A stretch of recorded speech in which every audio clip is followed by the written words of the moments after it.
Bienvenidos al primer masterclass que vamos a realizar del Centro de Cuidado Clínico de Diabetes de la Fundación Santa Fe de Bogotá. Quiero agradecer a nuestro patrocinador, Boehringer Ingelheim, y la idea es que en la noche de hoy hablemos de inhibidores de SGLT2 en diabetes mellitus más allá del control glucémico. Mi nombre es Cristian Colón, soy médico internista endocrinólogo de la Fundación Santa Fe de Bogotá, coordino el área de educación e investigación del Centro de Cuidado Clínico de Diabetes mellitus. Entonces, este es mi conflicto de interés para esta presentación. No expreso ningún conflicto de interés y quiero empezar con una pregunta muy sencilla para todos ustedes. Si ustedes fueran a comprar un carro, si les pusiera a escoger entre este Volkswagen modelo 72 y este Volkswagen último modelo 2022, ¿ustedes cuál escogerían? Obviamente, muchos pensarán, el último modelo tiene un mejor motor, es mucho más grande, pero realmente uno de los aspectos que más ha cambiado a lo largo de los años en la industria automotriz es la seguridad. Y es que la seguridad es lo que ha transformado que los automóviles de hace 30, 40, 50 años que se veían muy bonitos, la gente prefiere ahorita vehículos mucho más modernos con más sistemas de seguridad que disminuya el riesgo de muerte. Y es que precisamente por eso en la actualidad hay diferentes empresas y organismos independientes que establecen la seguridad de los automóviles. Entonces, si ustedes van a comprar un automóvil último modelo, lo primero que ustedes analizan es qué tanta seguridad, sobre todo las personas que saben del tema, qué tanta seguridad tienen estas empresas. Por ejemplo, en Euro NCAP o en Latinoamérica, Latin NCAP. Y obviamente todos vamos a preferir automóviles que tengan 5 estrellas de seguridad. Así como en la industria automotriz, la seguridad es uno de los aspectos fundamentales que ha transformado esta industria, en el tratamiento de diabetes mellitus también lo ha hecho. Más o menos desde el 2008 se estableció en la FDA una regulación mediante la cual se exigía que toda terapia antidiabética nueva demostrara seguridad cardiovascular. Y gracias a esto es que todo lo que les voy a mostrar en la presentación de esta noche se ha logrado. En esta indicación de la FDA, todo medicamento nuevo debía tener un estudio cardiovascular que demostrara que esa nueva terapia antidiabética, que servían obviamente para reducir el azúcar, no incrementara el riesgo de muerte en el paciente con diabetes mellitus tipo 2. Y entonces, ¿por qué sale todo esto? Debemos saber que aproximadamente 1 de cada 3 pacientes con diabetes mellitus tipo 2 tiene enfermedad cardiovascular establecida y aproximadamente el 40% de los pacientes con diabetes desarrolla enfermedad renal diabética. Y todos sabemos que la enfermedad renal diabética es un factor de riesgo de muerte cardiovascular. Pero entonces entremos en el asunto. ¿Qué son los cotransportadores de sodio glucosa tipo 2? Entonces, todos nosotros en nuestro túbulo contorneado proximal tenemos una expresión de los cotransportadores de sodio glucosa tipo 2 en el segmento 1 y en el segmento 2. Estos cotransportadores se encargan que toda el azúcar que es filtrada en el glomérulo se reabsorba a nivel del túbulo contorneado. Entonces, en ese túbulo proximal, en el túbulo contorneado, en el segmento 1 y segmento 2 del túbulo proximal, que es donde están ubicados estos cotransportadores, lo que se hace es absorber toda el azúcar que el glomérulo filtra para no tener pérdidas de este aspecto.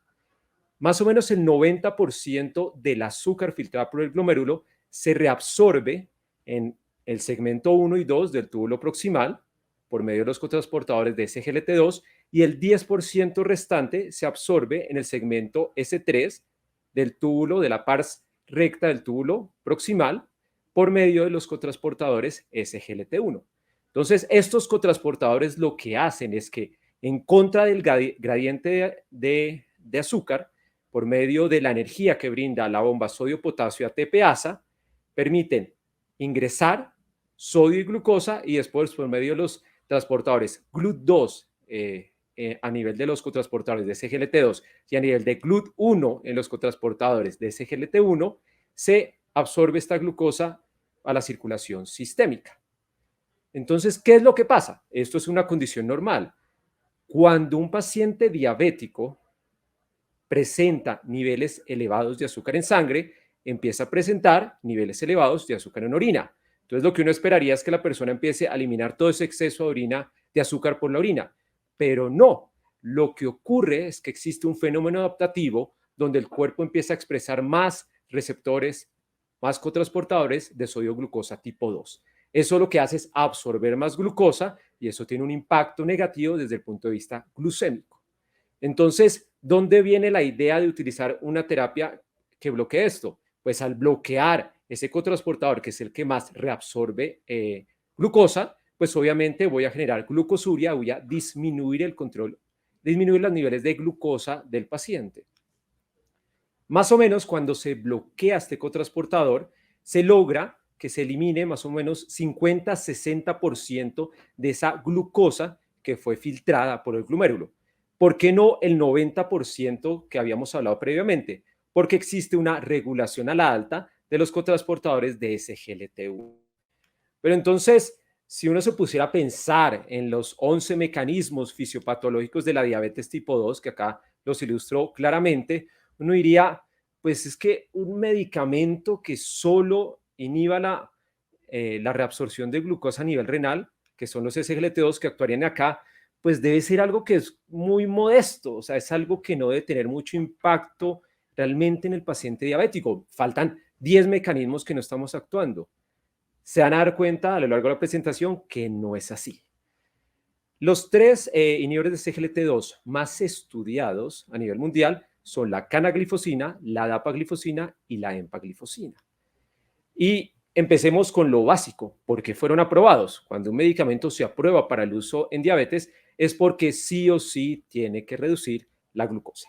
Entonces, desde el punto de vista de reducción de la glucosa, y lo evaluamos por reducción de hemoglobina glicosilada, cuando vemos los diferentes inhibidores de SGLT2 comparados con metformina, comparados con inhibidores de PP4 y con sulfonilurias, vemos que en pacientes naive, es decir, pacientes que vienen sin tratamiento para diabetes, el utilizar un inhibidor de SGLT2, cualquiera de los tres, vemos que logra una reducción de hemoglobina glicosilada muy similar a lo que logramos con metformina, inhibidores de P4 y sulforinurias. Es decir, en pacientes que no reciben ningún tratamiento, estas terapias vemos que reducen adecuadamente, óptimamente la hemoglobina glicosilada.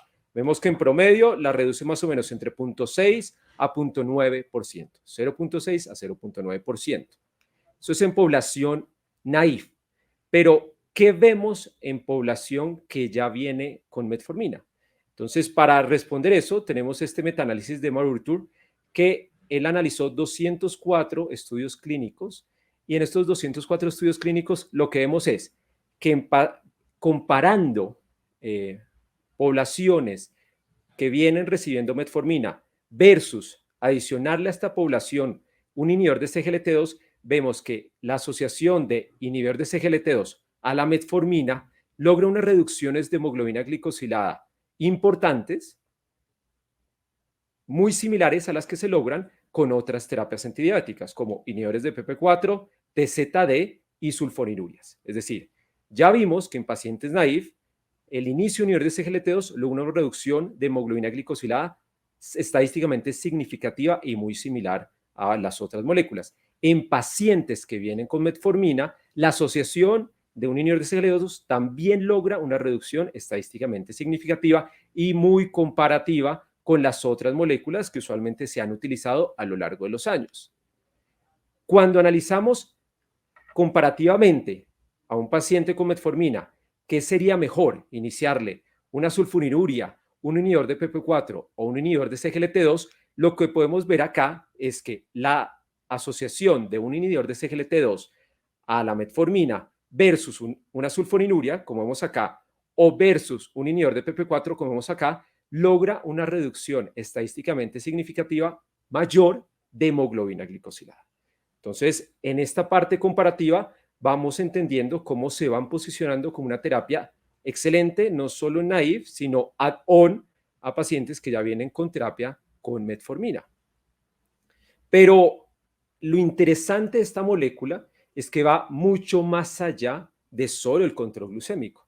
Y en este metaanálisis de Zaccardi, que tiene 38 estudios clínicos aleatorizados, vemos cómo al comparar pacientes naive, sin ningún medicamento antidiabético, el uso de inhibidores de SGLT2 a nivel del peso versus las terapias usuales, sulfonilureas, inhibidores de PP4 y metformina, que en las que previamente se utilizaban, vemos que se logra una reducción estadísticamente significativa de peso, en promedio 2 a 3 kilos, versus metformina, que es neutro, versus inhibidores de PP4, que es neutro, y versus sulfonilurea, que incrementa de peso.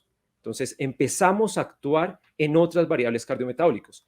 Todos sabemos cómo a mayor peso, usualmente uno tiene mayor tejido adiposo, y como el tejido adiposo libera adipoquinas, genera un proceso inflamatorio sistémico y que incrementa el riesgo cardiovascular. Pero miremos otra variable, la variable de la tensión. Desde el punto de vista de tensión arterial sistólica, vemos como nuevamente en pacientes que se les inicia SGLT2, inhibidores de SGLT2, hay una reducción de la tensión arterial sistólica versus lo que uno ve con inhibidor de PP4, metformina y sulfonilurea. Entonces, en conjunto, los tres inhibidores de SGLT2 logran una reducción estadísticamente significativa de tensión arterial sistólica. Desde el punto de vista de tensión arterial diastólica, nuevamente vemos ese mismo mecanismo versus las sulfonilureas, inhibidores de PP4 y metformina, se logra una reducción estadísticamente significativa de tensión arterial diastólica. Y otro de los componentes del síndrome metabólico, los triglicéridos. Vemos como también nuevamente la asociación de un inhibidor de SGLT2 en nuestra población con diabetes tipo 2 logra reducción en los niveles de triglicéridos versus las terapias usuales, metformina, sulfonilureas e inhibidores de PP4. Entonces, hasta acá vemos cómo, desde el punto de vista de control glucémico, la terapia con inhibidores de SGLT2 en nuestra población con diabetes logra una reducción de hemoglobina glicosilada similar a las otras terapias antidiabéticas orales en pacientes naive y que cuando se le adiciona metformina inclusive lograría una reducción de hemoglobina glicosilada superior a medicamentos como los inhibidores de PP4 y a las sulfonilureas, teniendo impacto en otros aspectos cardiometabólicos como el peso, la tensión arterial sistólica y diastólica y obviamente el nivel de triglicéridos. Pero vamos nuevamente a lo que transformó los medicamentos en diabetes y las terapias que tenemos actualmente. En el 2015, teniendo en cuenta las regulaciones de la FDA, se estructuró un estudio en el cual se buscaba establecer la seguridad cardiovascular de uno de estos inhibidores de SGLT2, empaglifosina. Este fue el primer estudio publicado en el cual, en un corto periodo de tiempo, una terapia antidiabética no solo demostraba seguridad cardiovascular, sino tenía una reducción de los desenlaces cardiovasculares. Esto transformó la visión de cómo nosotros veíamos los medicamentos en diabetes. Pasamos de ver un medicamento en diabetes como dar un medicamento que reduzca el azúcar a dar un medicamento en diabetes que no solo reduzca el azúcar, sino que le disminuya a mi paciente el riesgo de morir. ¿Cómo era este estudio? Y es importante porque pues, fue el primer estudio de una serie de muchos estudios que transformó la percepción de la terapia antidiabética. Se incluyeron 3.028 pacientes que fueron aleatorizados a 3 brazos. Un brazo de placebo, un brazo de empaglifosina 10 miligramos y un brazo de empaglifosina de 25 miligramos. En los criterios de inclusión eran pacientes que tuvieran una glicosilada entre 7 y 10% y que previamente fueran naive de terapias antidiabéticas o que ya vienen recibiendo terapias antidiabéticas orales o inclusive insulina basal. Debían ser pacientes mayores de 18 años que tuvieran alto riesgo cardiovascular y eso se definía como un infarto agudo del miocardio previo, enfermedad arterial coronaria con un solo vaso o multivaso, angina inestable, enfermedad cerebrovascular o enfermedad vascular periférica. Acordémonos que en estos estudios de seguridad cardiovascular el objetivo como tal no era lograr una mayor reducción de hemoglobina glicosilada. Eso ya se había mostrado en los estudios pivotales que les mostré en los metaanálisis previos. Lo que se buscaba era demostrar la seguridad de la molécula. Por eso, a los tres grupos de pacientes, se le enfatizaba a los médicos de atención primaria que utilizaran todas las estrategias para lograr un óptimo control glucémico. Un óptimo control glucémico. Y el desenlace primario era el denominado MACE de 3 puntos, es decir, muerte de origen cardiovascular, infarto agudo del miocardio no fatal o enfermedad cerebrovascular no fatal. Y el desenlace secundario era el MACE de 3 puntos, previamente mencionado, más hospitalización por angina inestable. ¿Y qué se vio después de 2.6 años de tratamiento? Que se logró una reducción del MACE de 3 puntos, de esa muerte de origen cardiovascular, infarto agudo del miocardio no fatal y ACV no fatal, de un 14%. Entonces, la implementación de cualquiera de las dosis de empaglifosina versus placebo logra una reducción del 14% de este MACE de 3 puntos. Pero no solo quedaba ahí. Desde el punto de vista de muerte de origen cardiovascular, veíamos cómo la terapia disminuía casi un 40% el riesgo de morir. Desde el punto de vista de muerte por cualquier causa, se veía cómo la terapia lograba una reducción más o menos de un 32% de este desenlace, y desde el punto de vista de hospitalización por falla cardíaca, la utilización de empaglifosina en esta población de alto riesgo cardiovascular disminuía este desenlace más o menos un 35%. Después de esto, frente a todo esto, se empezaron después a publicar en el 2017 el estudio cardiovascular con canaglifosina y en el 2018 con dapaglifosina. Pero antes, más que entrar en cada estudio, revisemos qué nos dicen los metaanálisis cuando se comparan todos estos estudios. Para eso utilizo el metaanálisis de Zelniker, que él simplemente analiza los 3 estudios cardiovasculares de los inhibidores de SGLT2. ¿Qué es importante? Miremos las características de los estudios. Desde el punto de vista de las dosis, acá vienen, en el de empaglifosina analiza sus 2 dosis, canaglifosina analiza sus dosis disponibles y dapaglifosina su dosis de 10 miligramos. Vemos como el seguimiento en los 3 estudios realmente fue bastante corto, máximo 4.2 años, y los participantes más o menos entre 7.000 y 17.000 pacientes, es decir, un grupo bastante alto de sujetos en estudio.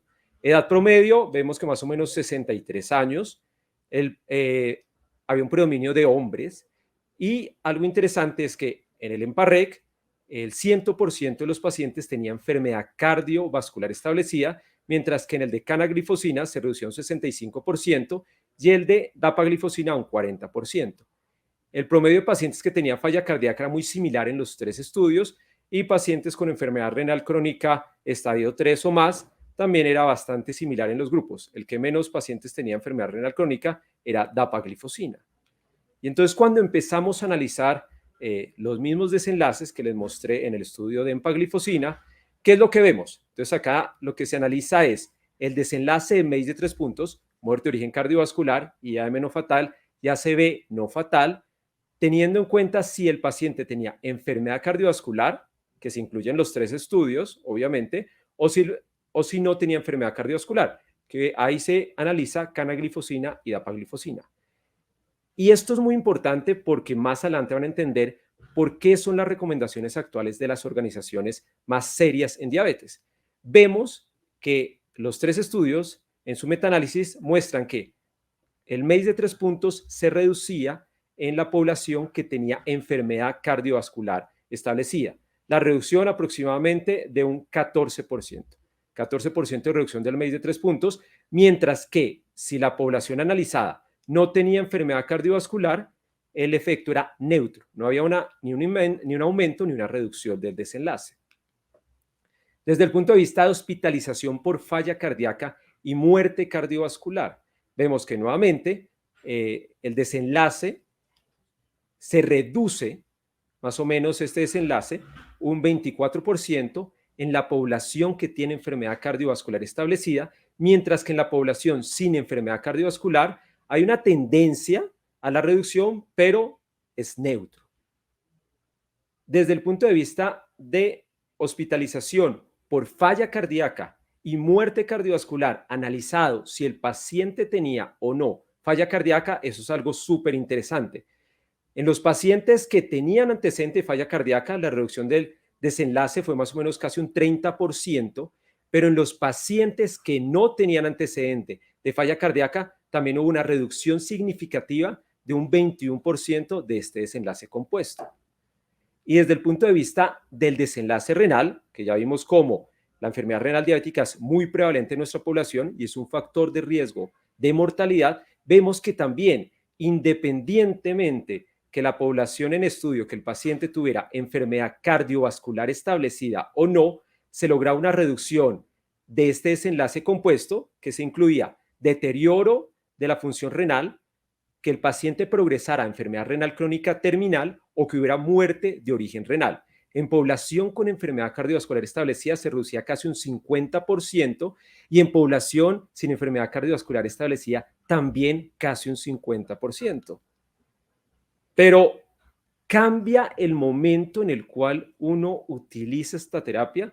Entonces, para responder eso, utilizó el metaanálisis de SOI colaboradores e incluyó 38 estudios clínicos aleatorizados y lo que analizaba era si utilizar el inhibidor de SGLT2 en monoterapia en paciente naïf versus placebo disminuía el MACE de 3 puntos. Lo que vemos es que sí, si un paciente es naïf de terapia antidiabética, utilizar los inhibidores de SGLT2 disminuyen el riesgo de MACE de 3 puntos más o menos un 9%. Acá nos damos cuenta cómo en este análisis, en este metaanálisis, el I cuadrado es del 0%. No hay alta heterogeneidad. En pacientes que se les adicionara el inhibidor de SGLT2 a una terapia que ya venían de base versus placebo, vemos cómo también se reduce el MACE de 3 puntos. Y acá vemos cómo se reduce aproximadamente, inclusive se reduce más, se reduce casi un 33%.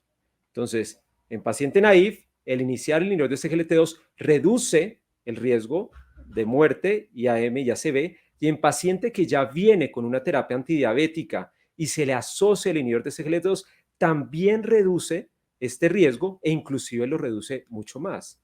Y acá vemos cómo si comparamos esta asociación del inhibidor de SGLT2 a una terapia de base antidiabética versus adicionarle otra terapia diferente a un inhibidor de SGLT2, vemos que nuevamente hay una mayor reducción del MACE de 3 puntos, más o menos casi un 30%, al asociar el inhibidor de SGLT2 a la terapia antidiabética usual versus asociar otra terapia antidiabética que no sea un inhibidor de SGLT2. También la heterogeneidad, en esta parte hay baja heterogeneidad, I cuadrado a 20%.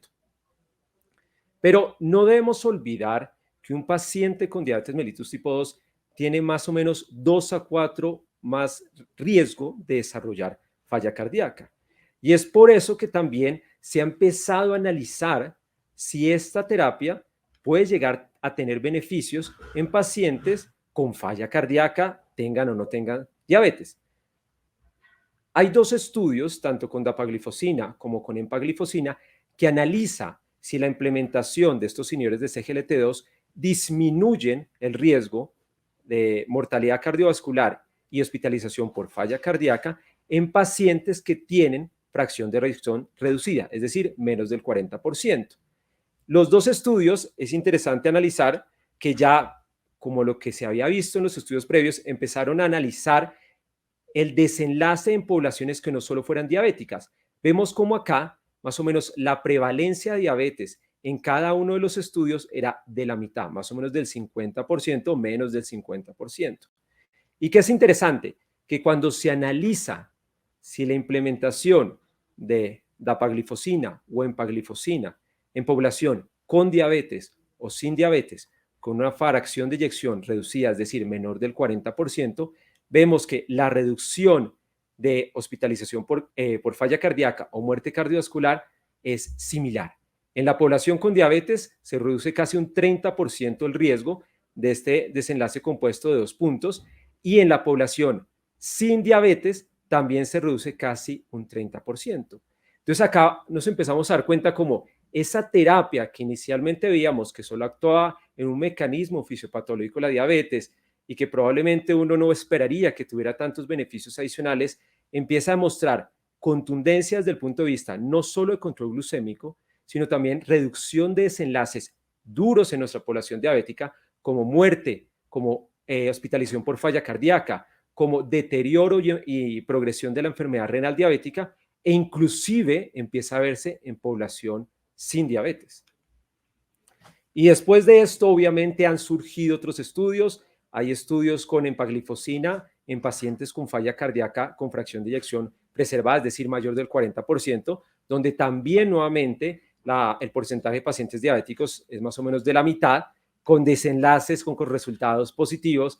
Hay estudio de apaglifosina en pacientes con enfermedad renal crónica que ya tienen proteinuria, que también podían tener diabetes o no, más o menos un 60% tenía diabetes, con desenlaces nuevamente positivos en esa reducción de deterioro de la función renal, en el incremento de pacientes que progresaban a estadio 5 de muerte renal.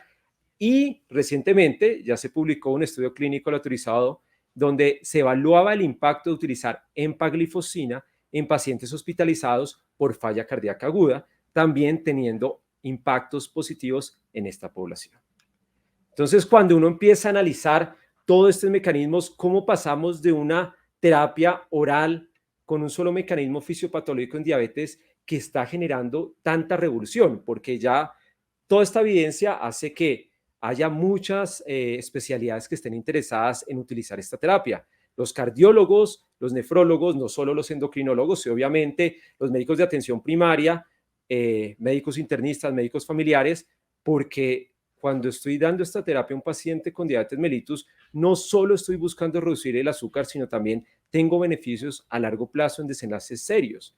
Entonces, cuando uno empieza a analizar qué podría estar pasando, estos son mecanismos dilucitorios de los beneficios que les acabo de mostrar. Entonces, obviamente, sabemos que al inhibir el cotransportador voy a generar natriuresis, ¿sí? Se deja de absorber ese sodio y obviamente al tener natriuresis, eso va a generar eso va a generar vasoconstricción de la arteriola aferente.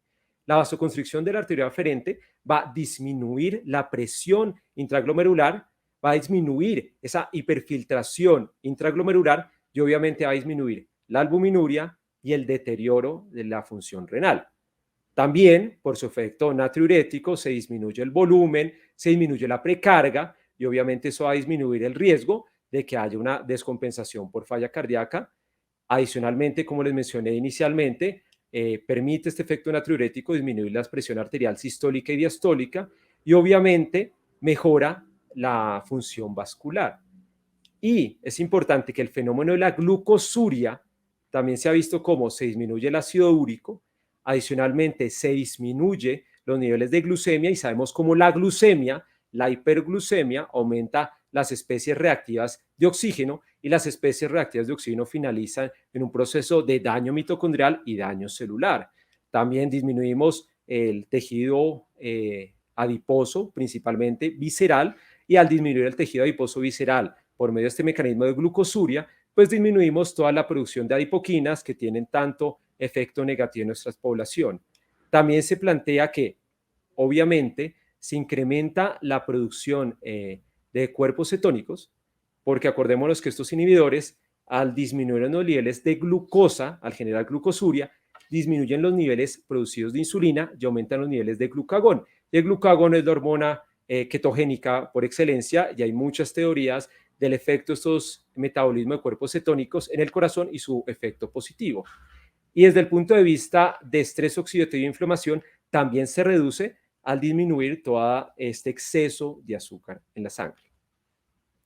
Y es por eso que cuando uno mira las últimas guías de manejo de Estados Unidos, de la Asociación Americana de Diabetes, lo primero que ellos dicen es, cuando uno va a tratar a un paciente con diabetes, debe analizar si el paciente tiene enfermedad cardiovascular establecida o alto riesgo de enfermedad cardiovascular o de falla cardíaca o de enfermedad renal crónica o no. Si tiene enfermedad cardiovascular establecida o alto riesgo de esta o cualquiera de los otros dos componentes que les dije, lo primero que uno debe considerar es asociar un inhibidor de SGLT2 independientemente de la hemoglobina glicosilada. Independientemente que la hemoglobina glicosilada no esté mal controlada al paciente, ya entendemos cómo tiene una reducción tan importante en desenlaces serios que debería considerarse. En falla cardíaca debe considerarse. En enfermedad renal crónica debe considerarse. Pero no olvidemos que el hecho que en el metaanálisis y en los estudios no demostrara disminución de la seguridad cardiovascular, disminución de los eventos cardiovasculares en pacientes sin alto riesgo cardiovascular o en pacientes sin enfermedad cardiovascular establecida, no significa que no se pueda utilizar en pacientes sin estas características. ¿Por qué? Porque ya, como les mencioné al comienzo, tienen una reducción de hemoglobina glicosilada, que es súper importante, similar a las otras terapias antidiabéticas, no generan hipoglucemia, su mecanismo de acción no es inductor de hipoglucemia y ayudan a bajar de peso. Entonces, por eso, en la población que no cumple los factores de riesgo de enfermedad cardiovascular, vemos que si queremos disminuir el riesgo de hipoglucemia, se debe considerar SGLT2, está con el resto de terapias antidiabéticas. Si uno quiere promover la pérdida de peso o evitar la ganancia de peso, entonces uno puede utilizar GLP-1 o inhibidores de SGLT2.